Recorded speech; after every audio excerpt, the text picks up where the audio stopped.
Bem-vindos, meus queridos e minhas queridas, à aula de hoje. Em nome do Pai, do Filho e do Espírito Santo. Amém.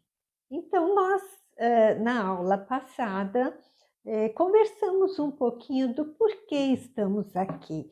E vimos que estamos aqui porque atendemos a um chamado de Jesus que ele fez aos seus discípulos e faz a nós hoje, não é? Por meio deles.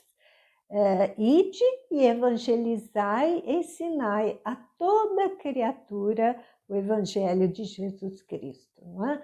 Então, para evangelizar e ensinar, muitas vezes pensamos que seja a mesma coisa, mas interessante nós conhecermos um pouquinho sobre a diferença de cada termo para exercermos bem a nossa missão, não é? Muitas vezes nós vamos ver que educação, ensino, aprendizagem, evangelização, eles muitas vezes não se excluem. Quando estou educando, estou evangelizando, ou ao contrário, não é? Mas o certo é que eles não se misturam. Há uma grande diferença, e o que determina essa diferença?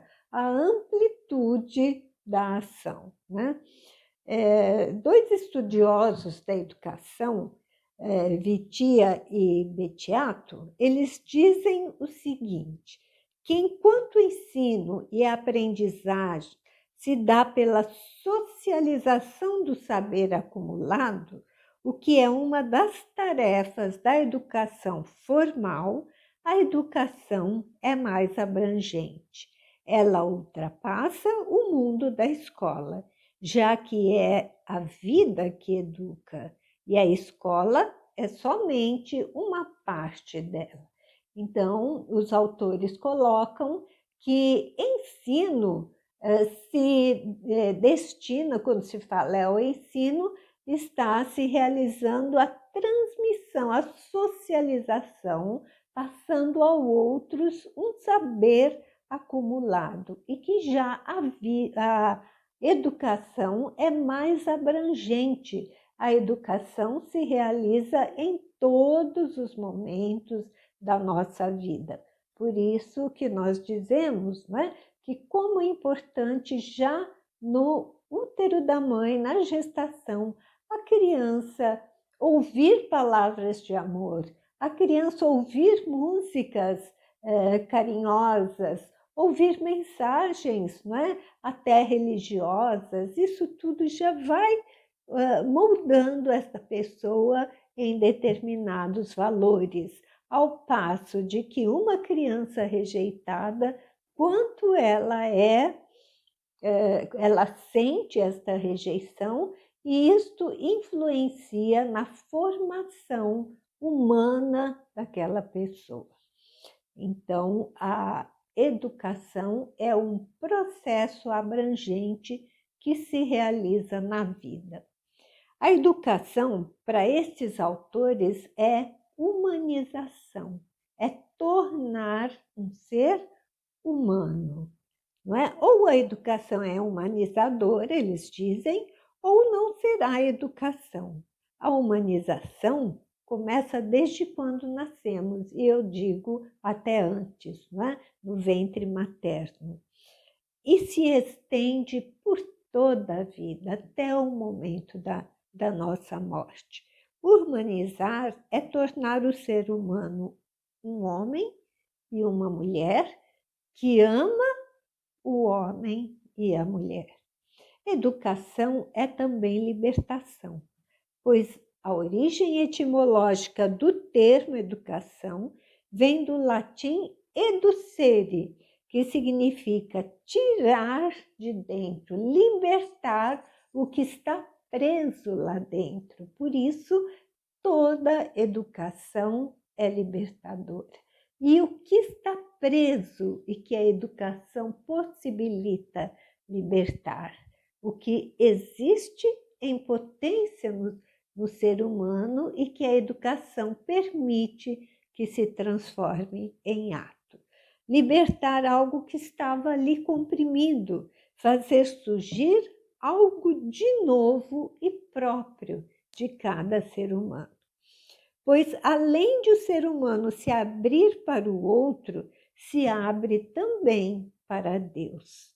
Dizem os mesmos autores, o ser humano é biologicamente um animal pensante, e por ser pensante, ele descobre que não se basta sozinho. Por isso, ele se abre para o transcendente, para o mistério de Deus. Há algo além de mim, porque nem tudo eu consigo fazer e realizar, né? Eu consigo harmonizar todas as forças do universo, por mais poderoso que o homem se sente, ele sabe que isso não depende dele, não é? E a própria criação abre o ser humano ao transcendente. Por quê? Porque o homem pensa. E nesse ser pensante, ele se descobre impossibilitado ou limitado nas suas capacidades. Por isso, ele se abre para o mistério de Deus e para o infinito. Nesse sentido, é natural todo ser humano abrir-se ao próximo e a Deus. E para isso, contribui a educação. Então, por que uns acabam se fechando e por que outros se abrem?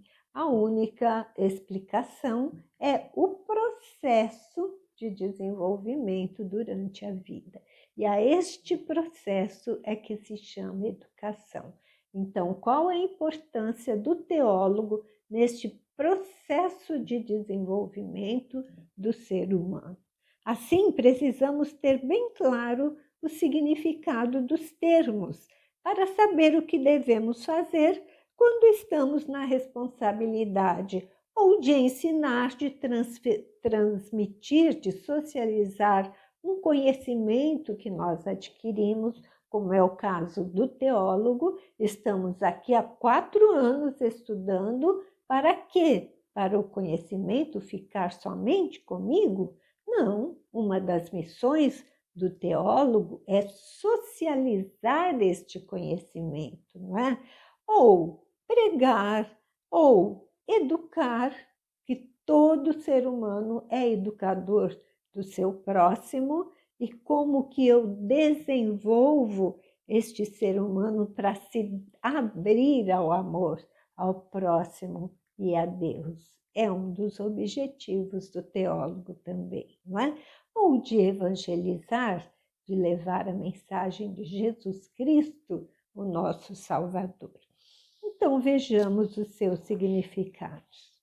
Evangelizar significa pregar o evangelho, sobretudo em países de missões, não é? Seguir o mandato de Jesus, atender ao que ele ordenou aos seus discípulos. Ide e evangelizai, batizai e ensinai tudo o que eu ensinei. A quem? Até o fim do mundo, né? E até o fim dos tempos. É fácil? Pois eis que estou convosco todos os dias.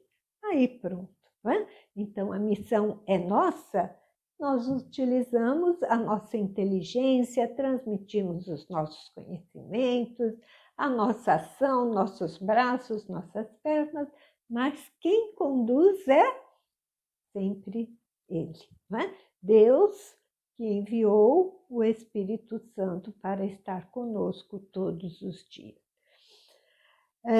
Muito bem, a palavra evangelista ou se refere aos 4 autores das narrações da vida, paixão, morte e ressurreição de Jesus até o envio do Espírito Santo, ou se refere também aos autores desses evangelhos, não é? E também ao próprio Jesus, que é o próprio evangelizador e é também a mensagem da Boa Nova. Ele é a Boa Nova, não é? Muito bem. E pregar? No cristianismo, pregação é conhecida como a divulgação da palavra de Deus. Então, é como se fosse alguém aqui já vem de alguma cidade que tem por tradição feiras, aqueles feirantes que dizem: aqui está o melhor fruto da feira. Todo mundo tem banana, mas ele grita que a banana dele é melhor. E ele convence e chama pelo querigma, pelo anúncio, pela empolgação que ele diz: este é o melhor. Não é? Ensinar, o que agrega a pregação? Aí, o ensino vem acompanhado, além da pregação, vem acompanhado de mostrar os argumentos daquela pregação. Não é?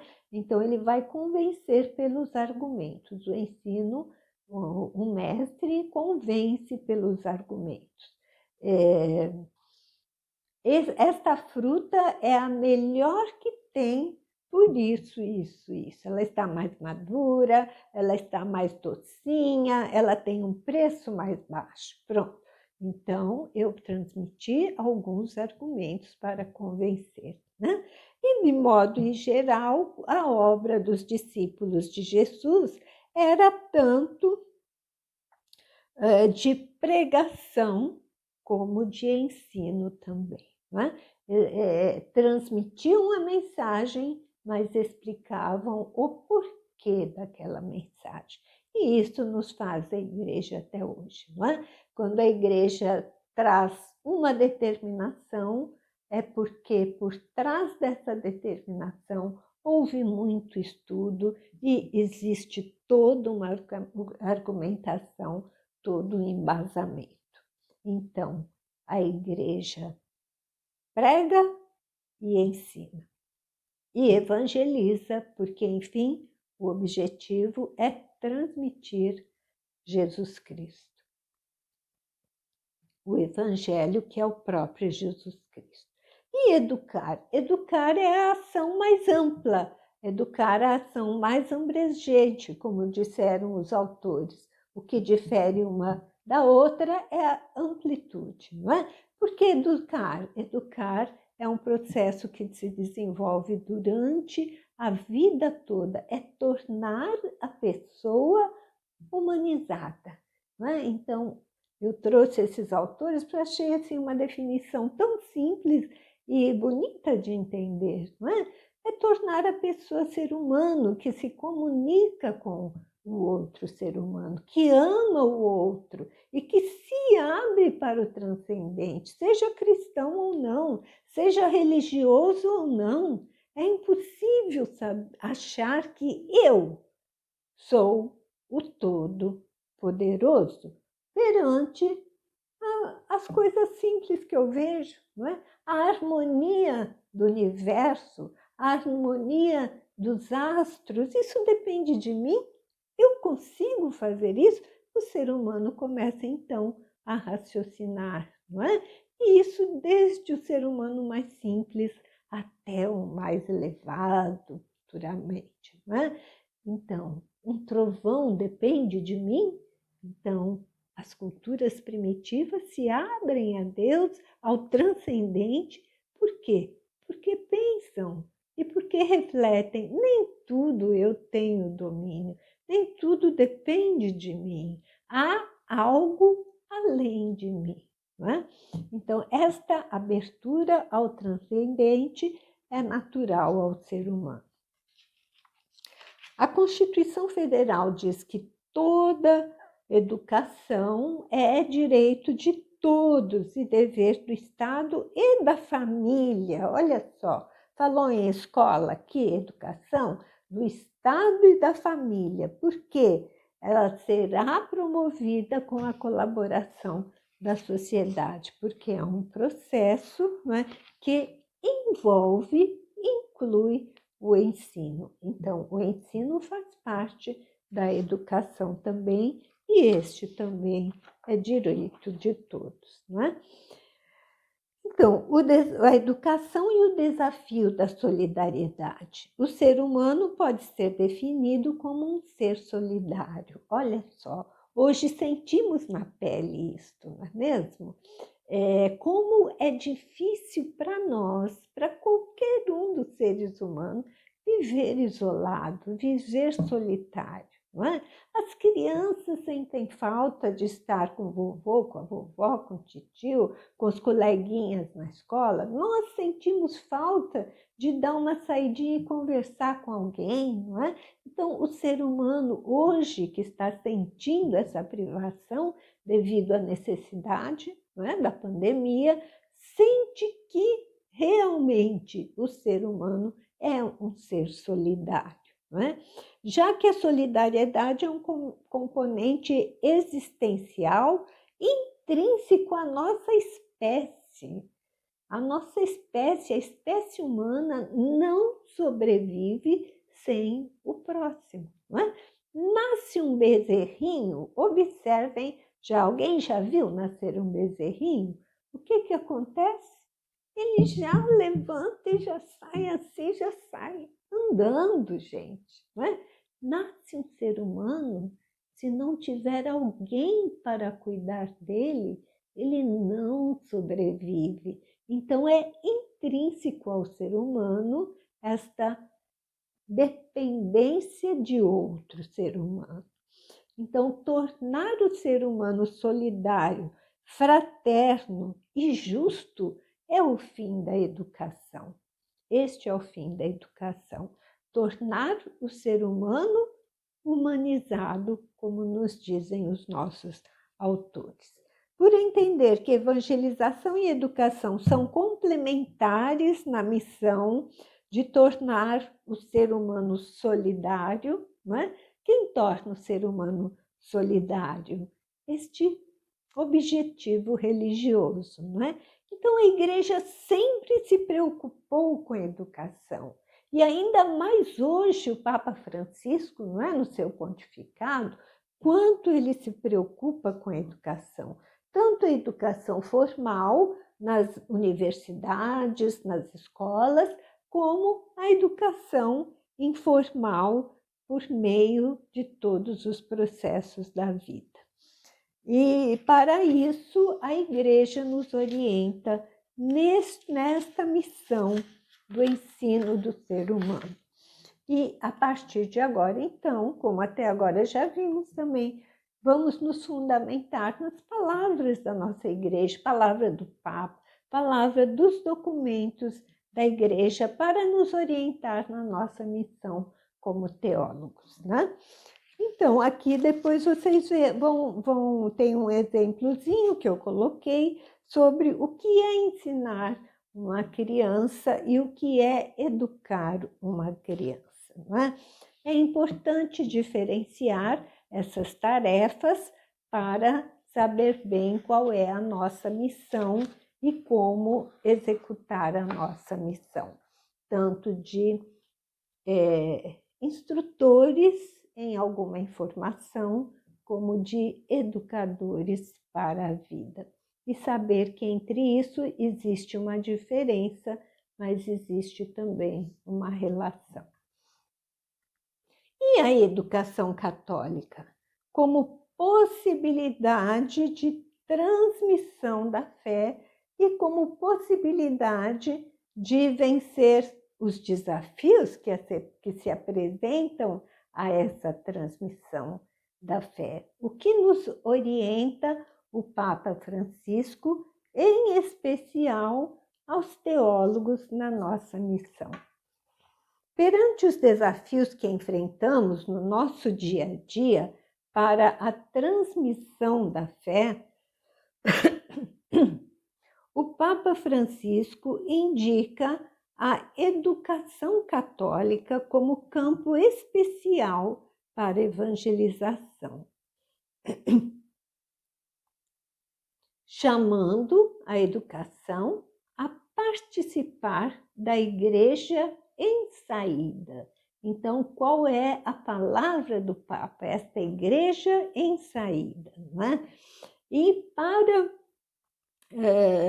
utilizar uma imagem da igreja em saída, ele fala assim, até me desculpe pelo neologismo, mas eu vou inventar uma palavra. Ele inventa uma palavra, a seguinte, ele fala que a igreja em saída é a igreja que primeireia. Olha só, já ouviu essa palavra? Eu nunca tinha ouvido, não é? Agora o Papa falou, então a gente assume. Então, é a igreja que primeireia. O que é isso? É a igreja que se envolve, é a igreja que acompanha, que frutifica e que festeja, e que toma iniciativa, que leva o evangelho a todos, tanto os de dentro da igreja, como os que se afastaram dela e também aos que não a conhecem. O que o Papa Francisco traz de educação hoje em dia é um chamado à renovação. Para isto, para acompanhar, para tomar a iniciativa, a educação deve se renovar, né? Para que as instituições de ensino saiam dos seus muros, que se abram à sociedade, levando o resultado de suas investigações com base na verdade do Evangelho, para a sociedade, para que a sociedade se transforme a partir do conhecimento de Jesus. Então, quando o Papa fala que a instituição de ensino se abra à sociedade, ele não está falando só de abertura de portas. Então, agora todo mundo vai entrar aqui na minha instituição, eu posso deixar qualquer um entrar? Não quer dizer isso. Ele quer dizer que saiam as pessoas do seu casulo, né? E que saiam abertos a acolher esta sociedade, a socializar os seus conhecimentos, a formar, a tornar todos humanos para o amor ao próximo e a Deus. Então, o Papa Francisco recorda, já na época em que se realizou o Vaticano II, que aconteceu há 50 anos atrás, o Papa João 23 já alertava para isso. O Papa Francisco lembra do Papa João 23, não é? E que ele lembra que o Papa João 23 já dizia que na sociedade coexistem essas situações de contrários, coexistem a situação de muitos que se abrem à luz de Cristo, que vivem à luz de Cristo, e outros que vivem na escuridão sem conhecer Cristo. Né? Então,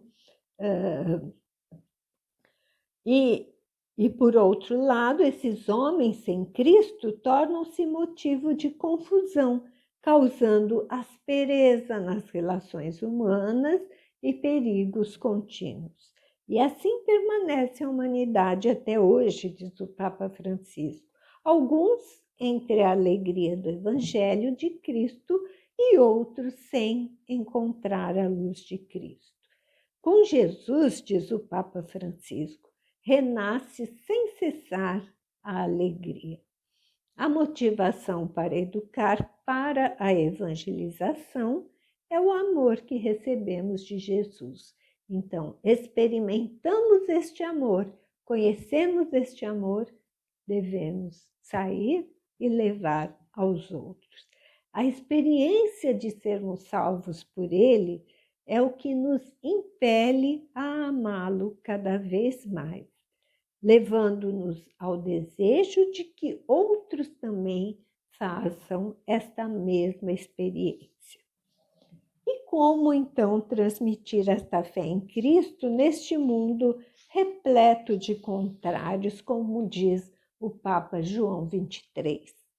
Não há nada melhor para transmitir Jesus aos outros do que partir da nossa própria experiência de vida, na forma de tratar os pobres, nos nossos gestos, na nossa coerência, na generosidade simples e cotidiana, com nossa total dedicação, pois é isso que fala a vida das pessoas. Então, muitas vezes se fica no discurso, não é? Deve fazer, deve fazer. O Papa João 23 nos diz expressamente o que é para fazer. Olha só, não é? Então parece simples, mas não é, né? É exigente, é muito exigente. E nós, como teólogos, temos que ter consciência desta exigência e consciência do que a Igreja nos pede. Educar para a evangelização exige um novo ardor, que é possível somente a partir da experiência própria de Cristo, do caminhar com Jesus, do falar com Ele, respirar com Ele, trabalhar e viver com Ele no hoje da história, para assim passá-lo aos outros. Com Jesus, a alegria e a bondade voltam a reinar em meio às dificuldades. Porque, como diz o Papa João 23, para que a doutrina atinja os múltiplos níveis da atividade humana, que se referem aos indivíduos, às famílias, à vida social, é necessário, primeiramente, que a Igreja não se afaste do patrimônio sagrado da verdade, recebido dos seus maiores. E, ao mesmo tempo, deve também olhar para o presente, para as novas condições e formas de vida introduzidas no mundo de hoje, que abriram novos caminhos ao apostolado católico. Então, já João 23 chamava atenção às novas situações em que a sociedade vive hoje em dia. E que nós falamos muitas vezes que a sociedade vive, mas que nós vivemos também. Quem sabe nas nossas famílias quanto que nós passamos por essas situações. E o que fazer com isso é a realidade que nós temos, diz o Papa.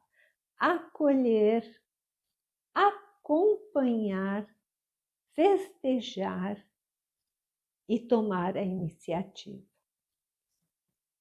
Então, o Papa Francisco, retomando, não é, já esse alerta de João 23, ele diz o seguinte: ao reconhecer no caminhar da história os sinais dos tempos que manifestam a ação do Espírito Santo entre nós, que acontece a educação que evangeliza. E para isso, o Papa encoraja os evangelizadores a vencer o desânimo perante os desafios do mundo atual. São as palavras do Papa Francisco as seguintes. Vamos ver então o que o Papa Francisco nos diz. A alegria do Evangelho é tal que nada e ninguém nos-la podem tirar. Os males do nosso mundo e os da Igreja também não deveriam servir como desculpa para reduzir a nossa entrega e o nosso ardor. Vejamo-nos como desafios para crescer. Além disso, o olhar do crente é capaz de reconhecer a luz que o Espírito Santo sempre irradia no meio da escuridão, sem esquecer que onde abundou o pecado, superabundou a graça, como nos diz São Paulo. Então, o que o Papa Francisco nos diz, não é? Que os males estão ao nosso redor.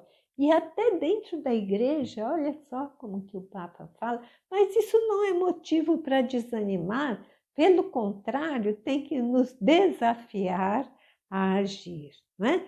Por quê? Porque, como nos diz São Paulo, onde abundou o pecado, superabundou a graça. E é descobrir a luz do Espírito Santo em meio também aos desafios do mundo atual. É preciso acompanhar com misericórdia, com paciência, as possíveis etapas de crescimento da pessoa. Então, como isto é difícil, não é? Aguardar as etapas do crescimento. Nós queremos lançar a semente e queremos que a semente germine logo. Amanhã já tem que ter uma transformação. A pessoa já tem que estar sorrindo para mim, e não é bem assim, não é? Quando nós plantamos uma sementinha no nosso jardim, o que acontece? Esta sementinha demora, tem que brotar, tem que germinar, para chegar depois a dar flores, frutos, e às vezes eu nem vejo os frutos de que foram plantados, outros vão colher, não é? Então, saber esperar o crescimento das pessoas. Esse é o alerta do Papa Francisco no Evangelii Gaudium, né?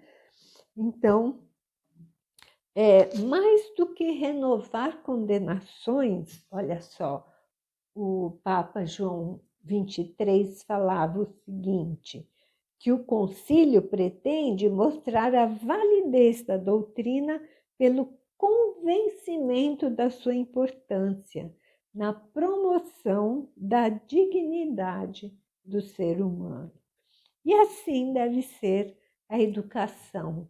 Olha que ensinamento para nós.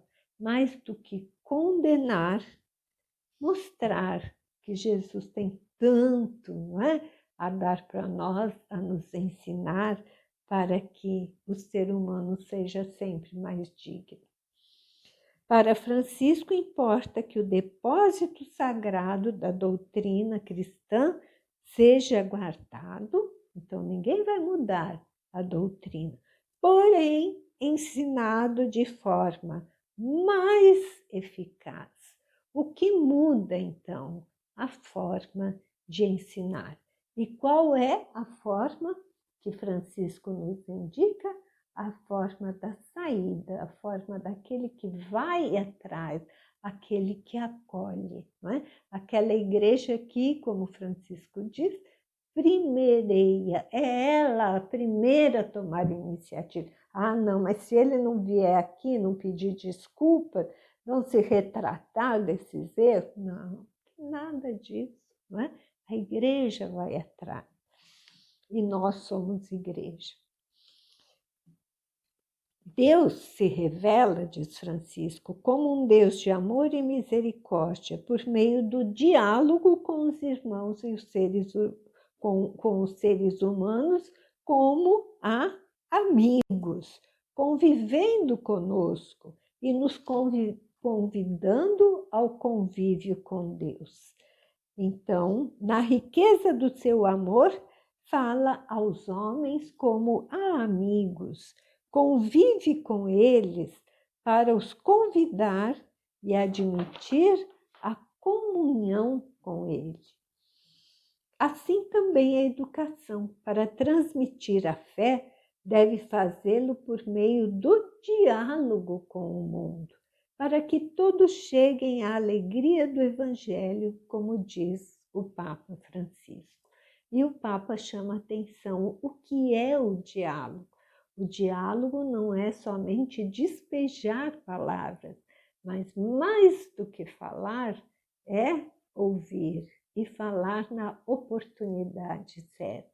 É ouvir o que o outro tem a me dizer. E como é difícil achar pessoas que ouçam, que nos escutem, que escutem quem está precisando falar, não é? Então, Deus se revela à humanidade conversando conosco.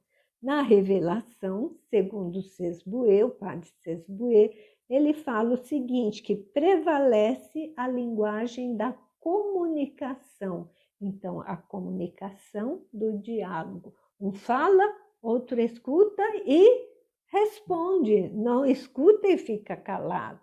Responde, Deus fala e o homem responde. E qual é a resposta que Deus espera de nós? A fé. Muito bem. Mesmo diante de todos os desafios que existem na educação evangelizadora nos dias de hoje, o Papa Francisco aponta o caminho para a sua superação. Segundo o Papa, é na abertura, na acolhida dos seres humanos ao amor divino que habita no irmão que as dificuldades serão enfrentadas. Ao aceitar os outros como eles são, com os problemas que eles têm. Mas como eu gostaria que meu filho fosse isso ou aquilo outro. E é totalmente diferente. Então, aceitar não significa concordar, mas significa acolher, demonstrar amor. Isso diz o Papa, hein? No fazer o bem aos outros da forma como Deus o quer. Este é o caminho que se abre à educação. A solução apontada por Francisco é, pois, o modo de nos relacionarmos com os outros.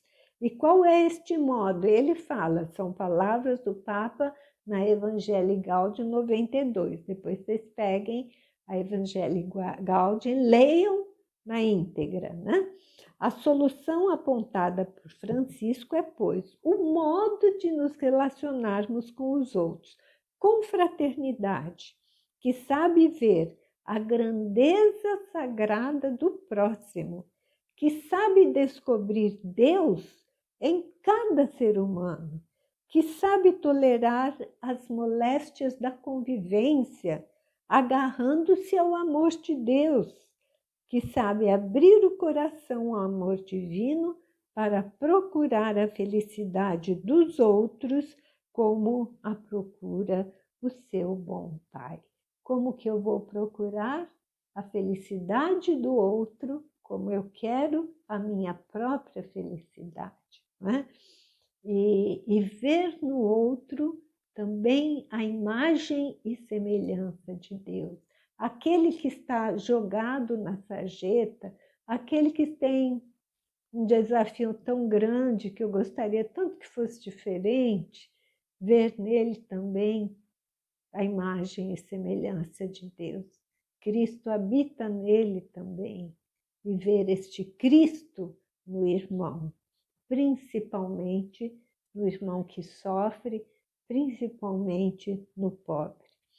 É na bondade do Pai que se encontra um modelo para a superação dos desafios à educação cristã nos dias de hoje, na abertura dos seres humanos ao amor divino, fazendo bem aos outros e levando o outro a fazê-lo também, na fraternidade que sabe superar as controvérsias, desejando sempre mais a sua própria felicidade e a mesma felicidade ao seu próximo no amor a Deus. Então, nós deixamos aqui para vocês algumas palavras finais de Santo Tomás de Aquino, que nos encoraja e nos dá o direcionamento e a motivação para essa educação na fé. Então, como reflexão, né, como estudo dirigido, o que é deixado para vocês hoje é que leiam, repassem o texto, leiam a citação de Santo Tomás e comentem o valor dado pela Igreja ao ser humano, bem como a maneira como ela pensa a sociedade, conforme o texto citado por São Tomás de Aquino. Comente qual é a contribuição de Santo Tomás de Aquino para a missão do educador da fé nos dias atuais. Então, vocês vão fazer um comentário próprio, né? Um comentário seu sobre essa nossa reflexão, talvez com um testemunho, até um testemunho de vida, né? porque como nos diz o Papa Francisco, as palavras sem acompanhar o testemunho não têm valor, não é? Nós podemos falar, mas o nosso testemunho é que fala realmente pelas nossas palavras. Então, este é o nosso exercício para esta semana, refletir um pouquinho qual é a nossa posição na sociedade como teólogos. E, a seguir, eu envio para vocês também o roteiro da avaliação bimestral. Este roteiro vocês vão ler e vão ver que a cada aula vocês vão respondendo um pouquinho da avaliação, tá bom? Então, não deixem para fazer só no final do bimestre, vocês vão entregar só no fim de setembro, vão ter um mês para entregar essa avaliação, mas façam logo, passo a passo, né? Chegando no fim do bimestre, vocês estão com a avaliação preenchida, ok? Para entregar no dia 22 e 23 de setembro. Então, uma boa semana para vocês, Deus abençoe e até a semana que vem. Um grande abraço, em nome do Pai, do Filho e do Espírito Santo. Amém.